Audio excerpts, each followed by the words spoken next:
Hi everyone, this is for Algebra 3, your questions on lesson 54. Thank you for all of you that submitted your questions to the last YouTube. Now, after you go through this lesson is actually not officially due until tomorrow. So you have until tomorrow to make your corrections and then submit lesson 54.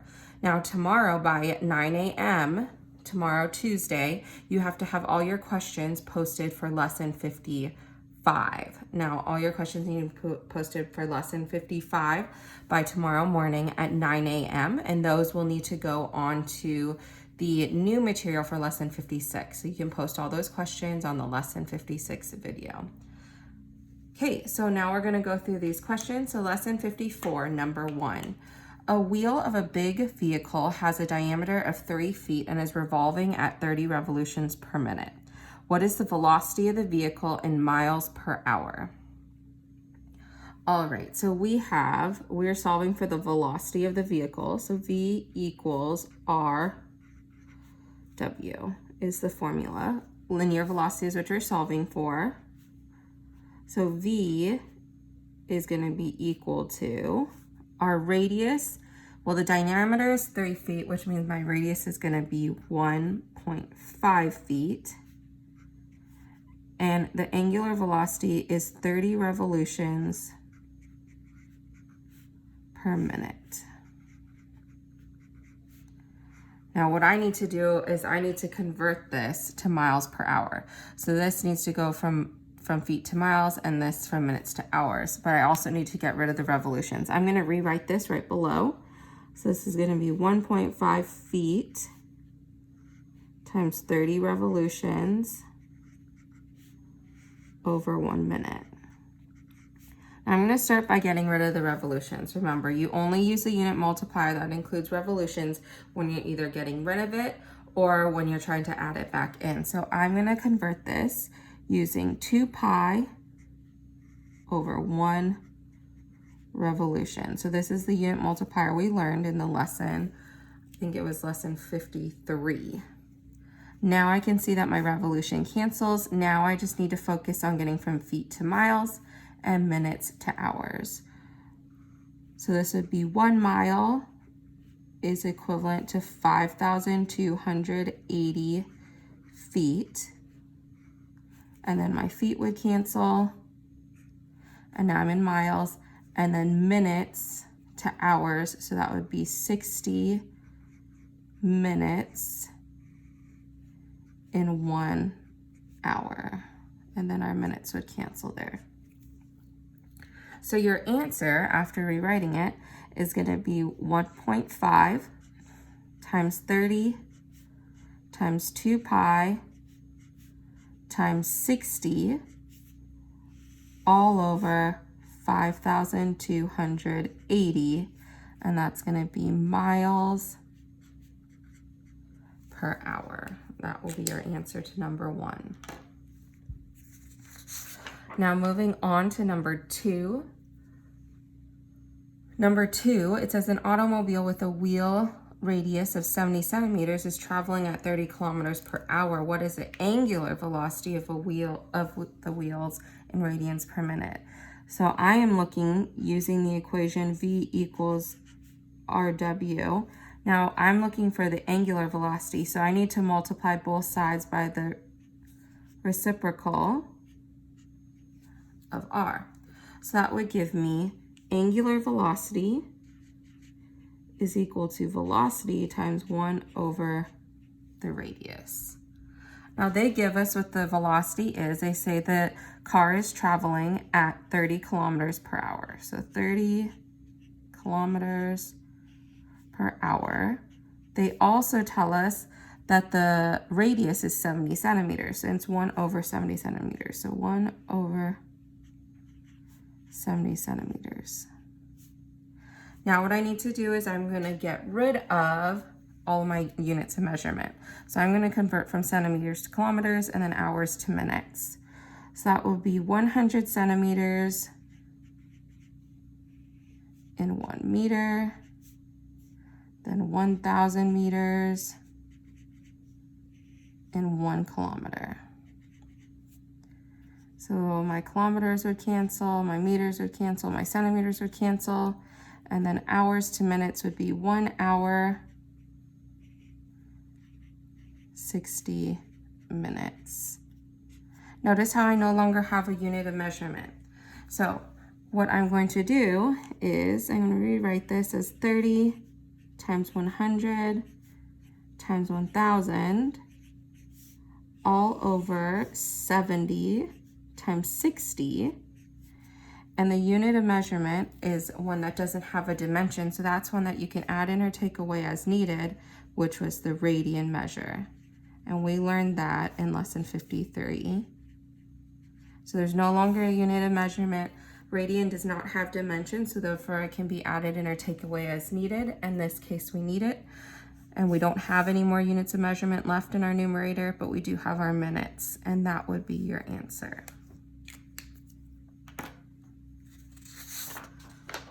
So moving on, we have number 4. A discombobulated man runs through an arc of 80 degrees along a circular circle of radius 300 meters. How far does he run? So for number 4, we have a formula for distance around an arc. It's going to be x degrees over 360 times pi times diameter. Now the x degrees is going to be given to us. It's 80 degrees, so 80 over 360 times pi, and then times our diameter. Now it says our radius is 300, so therefore our diameter is going to be 600. So now I'm going to do 80 times pi times 600, and then divide that by 360, and that will give you a result of 418.88 meters for number 4.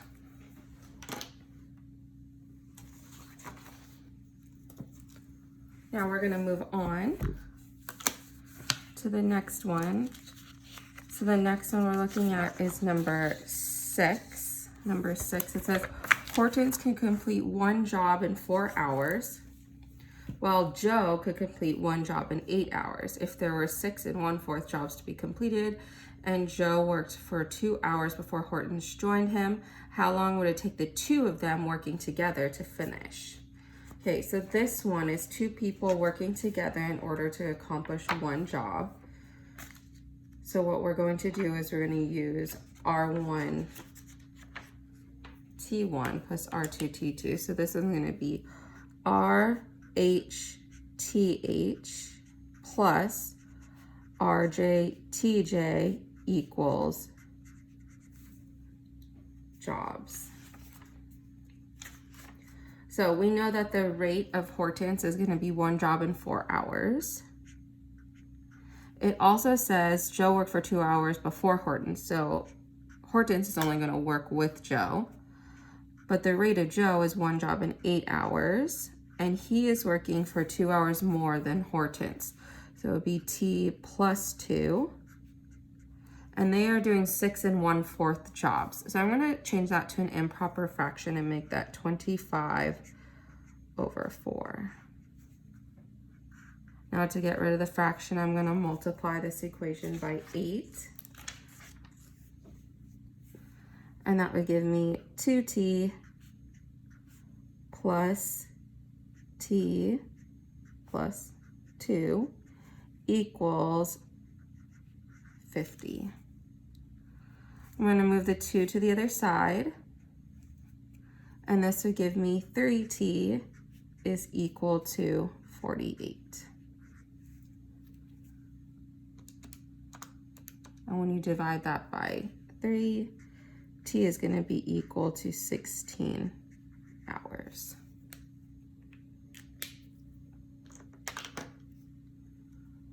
And now we're going to move on.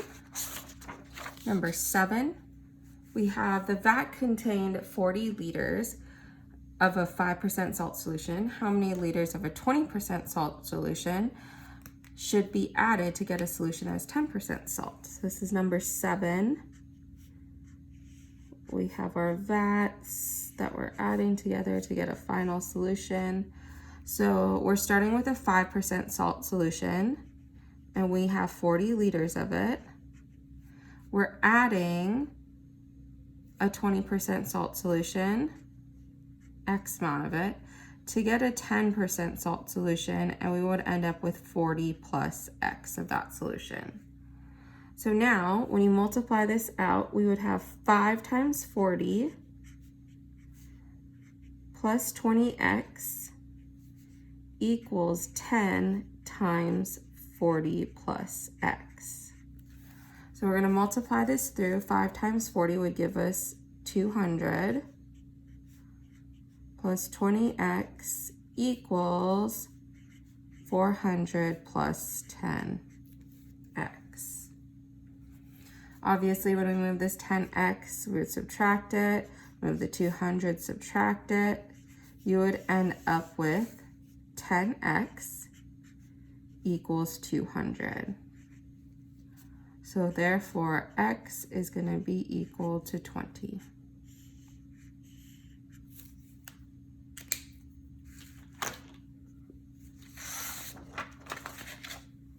Moving on, we have one of our new problems from this lesson, number 8.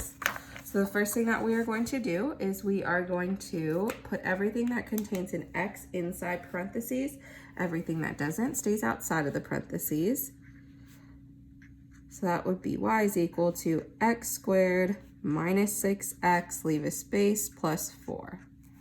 Now I'm going to complete the square. And that means you take half of the term that's attached to x, which would be -3. Then we would square it to add it back up at the top. And when you square it, that would be plus 9. Now, if you add 9 inside of the parentheses, you need to do the opposite on the outside. So you would subtract 9 from the outside. 4 minus 9 would give us -5. This is positive, so therefore I know that it's going to face up. The parabola is going to face up. X minus 3 equals 0 is my axis of symmetry, so I'm going to set that at x is equal to 3. And then I'm going to start at this vertex right here, which is at -5. So on my diagram here, now 1, 2, 3, 4, 5, then 1, 2, 3, 4, 5, 1, 2, 3. So my axis of symmetry is going to be at x is equal to 3, so it will be right here. My vertex is at 5. Then we're going to use that chart that hopefully you wrote down in this lesson, which is 1 squared, which is 1, 2 squared, which is 4, and then 3 squared, which is 9. And that's all going from the origin. So from the origin, you're going to go over 1, up 1, over 1, up 1, and then over 2, up 1, 2, 3, 4, and over 2, up 4. And this should be what your parabola would look like. And that would be your answer.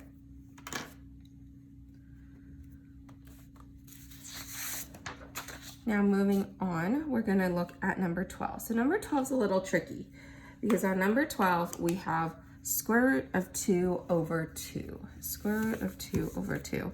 Now, if you think about this, cosine theta equals negative square root of 2 over 2. Cosine is adjacent over hypotenuse. I do not have a reference triangle that has an adjacent of root 2 and a hypotenuse of 2. Now, what I need to do is I actually need to move this square root down to the denominator because then it would be a reference triangle. And the way you do that is just the same as if you were to get rid of it in the denominator. So you're going to multiply top and bottom by the square root of 2. When you do that, you would end up with -2 over 2 root 2. Now you should recognize that these 2's are going to cancel, so that would be -1 over the square root of 2. Again, this is adjacent over hypotenuse. Now what you need to do is you're going to make your 4 quadrants with all students take calculus. Now I'm looking for where cosine gives me a negative ratio, So I know that cosine is actually positive in quadrant 1 and 4. which means that it's negative in quadrants 2 and 3. So now I'm going to label my sides. Adjacent is going to be -1, hypotenuse is going to be √2. Well, I know what type of triangle that is. That's a 45, 45, 90 triangle. When we are in quadrant 2, though, I want to know the distance from 0 to that point, so it would be 180 minus 45 in quadrant 2, which would give us 135. And when we're in quadrant 3, I would have to add 45 to 180, which would give me 225. And that would be your answer.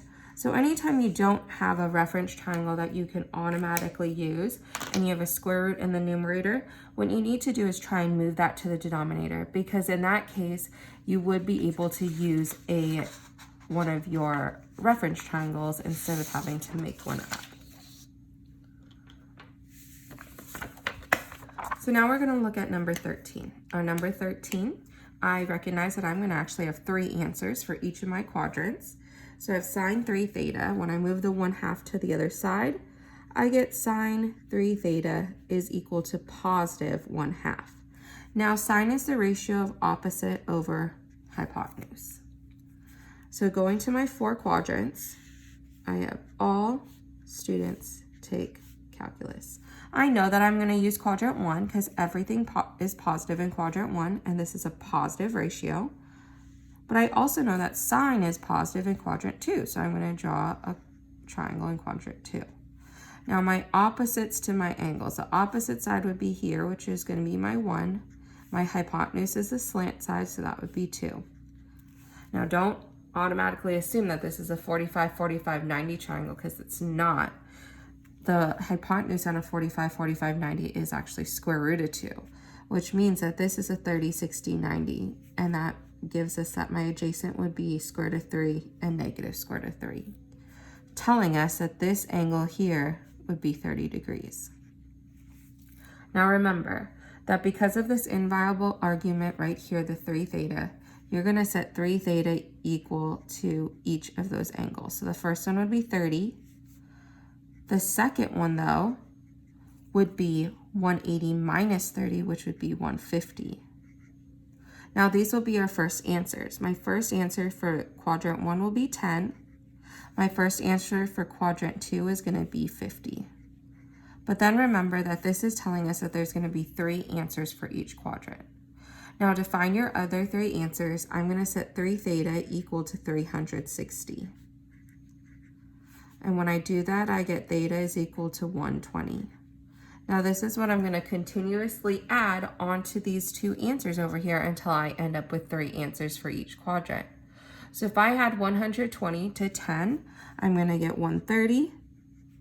If I add 120 to 130, I get 250, and there's my 3 answers. Then if I add 50 to 120, I get 170. And 170 to 120, I get 290. And those would be my 3 answers for each quadrant, giving me a total of 6 answers for number 13.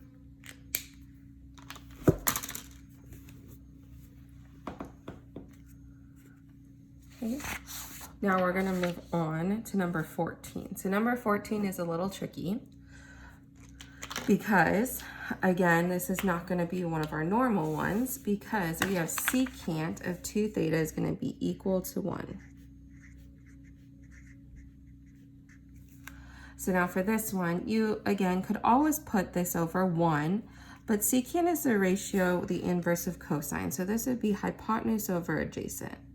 And I don't have a reference triangle that has a hypotenuse of 1 and an adjacent of 1. So what I need to refer back to is my unit circle. My unit circle would look like this, where it's 1 unit away in every direction. And secant is the inverse of cosine, so that would be 1 over the x-coordinate. And since I have 1 over 1, I'm looking for where my x-coordinate is equal to 1. Now, if I underline all of my x-coordinates, there's actually only one place where the x-coordinate is equal to positive 1. And that point is at 0 degrees. So I'm going to set 2 theta equal to 0 degrees. Now you'll notice that when I divide both sides by 2, I still get 0 degrees. But I need to have 2 answers for each place where it satisfies that it's equal to 1. So that means I'm going to set 2 theta equal to 360, and that will give me theta is equal to 180. Now if I add 180 to 0, that means my other answer is going to be theta is equal to 180, because 0 plus 180 is going to be 180. So your 2 answers are going to be 0 and 180. And again, that's because there's only one place that satisfies where secant is equal to 1.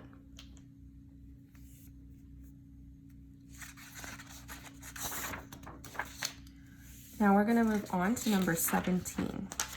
So number 17, what we need to do is we're going to start by making our snowflakes. So my first one is going to have 6 in it. So 1, 2, 3, 4, 5, 6. 1, 2, 3, 4, 5, 6. My second one is only going to have 2. Should be 1 and 2, 1 and 2. This will still be 0. My last one's only going to actually have 1 arrow, 1 pointing to the left and 1 pointing at the right. That will still start at 0. Now, when I count 19, I'm going to start in quadrant 1 because it's positive. So that'd be 1, 2, 3, 4, 5, 6, 7, 8, 9, 10, 11, 12. 13, 14, 15, 16, 17, 18, and 19. That actually puts me in quadrant 3. Now, anytime the denominator is 6, I know this is going to be a 30-degree angle, meaning that my adjacent is going to be negative root 3, my opposite is negative 1, and my hypotenuse is going to be 2. Now, tangent is the ratio of opposite over adjacent. Now what I'm going to do is I'm going to go to the second one. So this would be 1, which actually, starting at 0, that puts me at 1. And using my unit circle, this would be 0, 1. And cosecant is the inverse of sine. So that would be 1 over the y coordinate. Now for this one, I'm going to start at 0. So this would be 1, 2, and 3 puts me back over here, which is negative 1, 0. It's 180 degrees. And secant is the inverse of cosine, so it'd be 1 over the x coordinate. Now for tangent, I have opposite over adjacent. So negative 1 over negative root 3 would actually become positive 1 over root 3. And I would need to square that because it's squared. The second one, 1 over the y coordinate. The y coordinate is 1, so 1 over 1 is actually just going to be 1. I have to square that as well. Then for secant, it would be 1 over the x coordinate, which is negative 1. And that would be negative 1 and squared. When I square 1 over root 3, that will give me 1 over 3. And then minus 1. Negative 1 squared is going to be plus 1. My 1's cancel, so my answer is just going to be 1/3.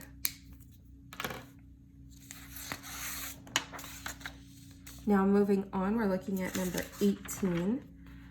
So number 18, we have f of x is equal to secant squared, g of x is equal to cotangent squared, and then we have f of negative 3 pi over 4 minus g of 7 pi over 6. So I'm going to start by just making or plugging in my functions. So my f function is secant squared. So this would be secant squared of negative 3 pi over 4. And then minus my g function is cotangent. So cotangent squared of 7 pi over 6. Now I'm going to start by making my snowflakes. So 1, 2, 3, and 4, then 1, 2, 3, and 4. And then over 6, be 1, 2, 3, 4, 5, and 6. 1, 2, 3, 4, 5, and 6. And both of my zeros are always going to start there.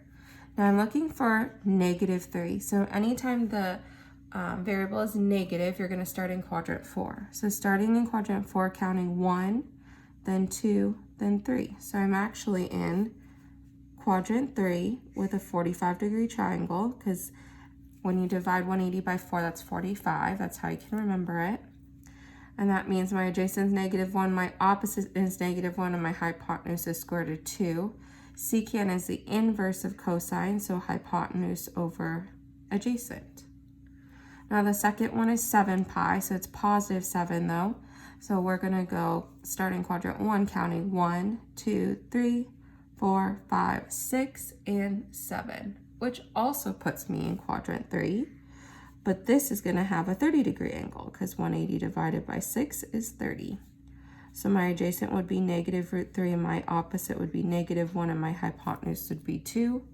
Cotangent is the inverse of tangent, so that would be adjacent over opposite.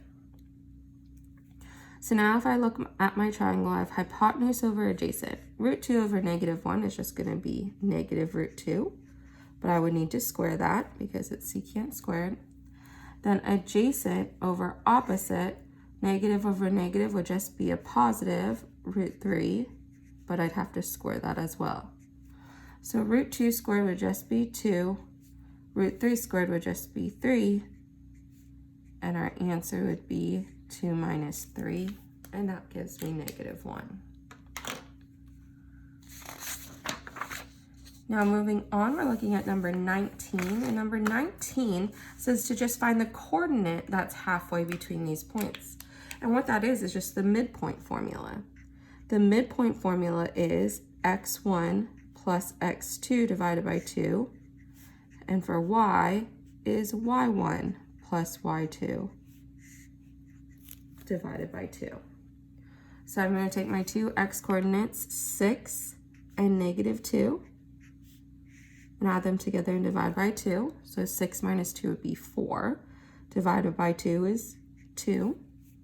Then I have my y coordinates, so 7 and 5 divided by 2. So that would be 7 plus 5, which is 12, divided by 2 is 6. So my answer is just going to be 2, 6. Again, that was the midpoint formula for number 19. Now for number 20, this is going to be a longer one. This one says to write the equation of the perpendicular bisector of the line segment which joins 4, 6 and -4, 8. Use the locus definition method and write the equation in double intercept form. The locus definition form method is x minus x1 squared plus y minus y1 squared equals x minus x2 squared plus y minus y2 squared. Now this one's going to be my x1 and my y1, so when I plug that in, it's going to be x minus 4 squared plus y minus 6 squared equals, when I plug in the -4, -4 would turn into x plus 4, and then y minus 8. When you multiply this out, you have to multiply it out fully, so it'd be x minus 4 times x minus 4.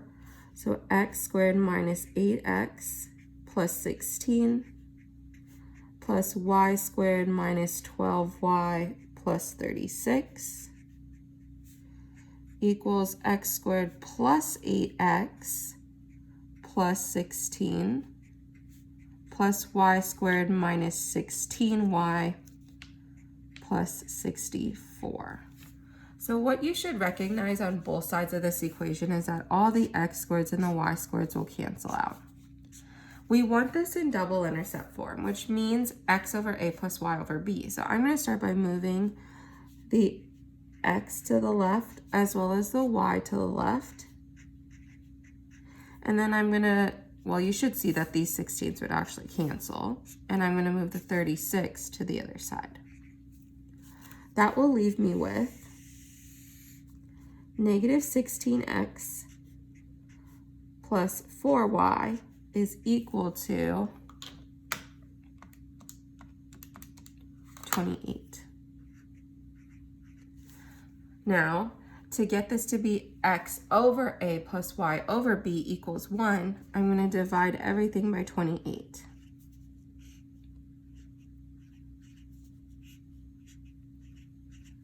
When I do that, this is both divisible by 4, so that would be negative 4x over 7 plus y over 7 equals 1. But I can't have that negative 4 that's attached to the x in double intercept form. So to get rid of it, I'm going to multiply top and bottom by the reciprocal, which is negative 1/4. That would make that equal to 1, and therefore giving me an answer of x over negative 7 over 4 plus y over 7 equals 1. So I multiply top and bottom by the reciprocal, and that's how you would move it to the denominator. So that would be your answer to number 20.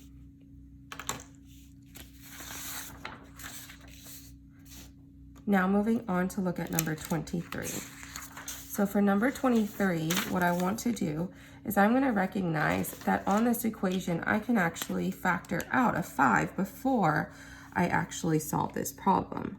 So I'm starting with 5x squared plus 15x plus 45. I'm going to start by factoring out a 5. So that would leave me with x squared plus 3x plus 9. Now I still need to factor this portion of the equation, and that answer should end up looking like this: x minus root times x minus root. Now on this answer, I'll have a 5 on the outside of it because I already factored out a 5 out of that equation. But now what I need to do is I need to actually solve for those roots. Now the roots of the equation you can get by either doing quadratic formula or completing the square. I'm going to do quadratic formula. So x is going to be equal to negative b plus or minus the square root, b squared minus 4 times a times c all over 2 times a. So now negative 3 over 2 plus or minus, I have 9 minus 36. So that would be the square root of 27i over 2, because 9 minus 36 would be 27, or negative 27. And now I can simplify that to negative 3 over 2 plus or minus 3 root 3i over 2.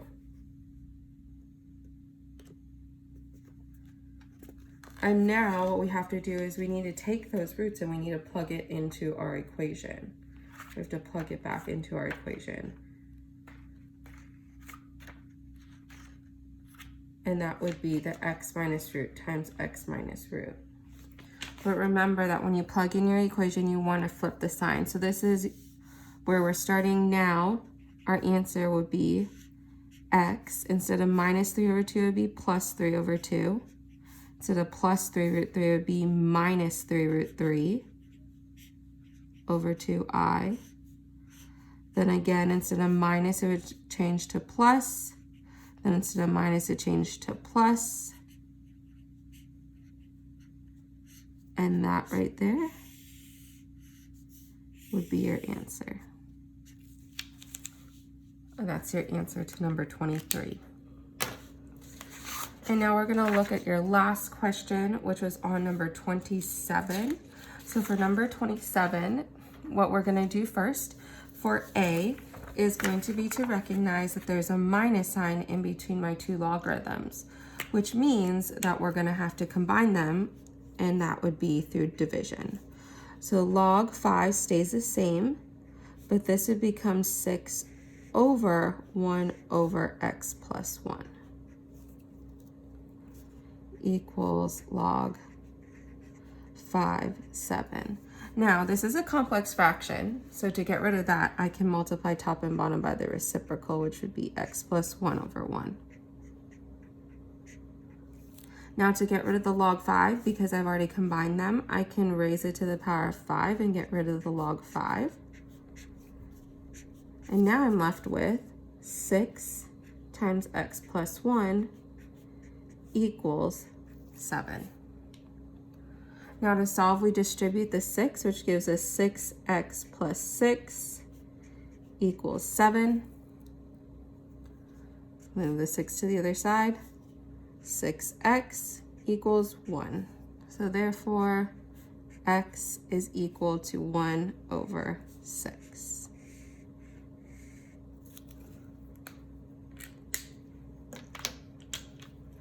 And now moving on to part B. So part B, there's a number outside my logarithm on 2 of these, which means that they're going to be put to the exponent. So this 2 on the outside would be put to the exponent of 5, so that'd be ln of 5 squared minus ln of x equals ln of 16 to the power of 3 over 4. Now, ln is just a natural log, so it still does follow the law of logarithms. That's why we're still going to raise it or bring it to the power. And then we also need to combine these with this minus sign means that we're going to divide. So ln of 25 divided by x equals ln of, and this can be done in your calculator, so 16 to the power of 3 divided by 4 equals 8. Now to get rid of the ln, that's a log with a base of e, so it'd be e to the ln, and that's how that would cancel. And now we have 25 over x equals 8 over 1. When you cross multiply that, we get 8x is equal to 25. And therefore, x is going to be equal to 25 over 8. And those were all of your questions for lesson 54 that those of you that actually participated and posted. This lesson is officially not going to be due until tomorrow, so you can fix it and then make sure you submit it to my email by tomorrow at midnight. Today, though, on Monday, you need to make sure that you have submitted your lesson 55 for a stamp and submit your questions for lesson 55 by tomorrow morning at 9 a.m. on the video where I teach you the lesson 56. Hope you guys all have a great Monday and that you're enjoying your time at home. Bye.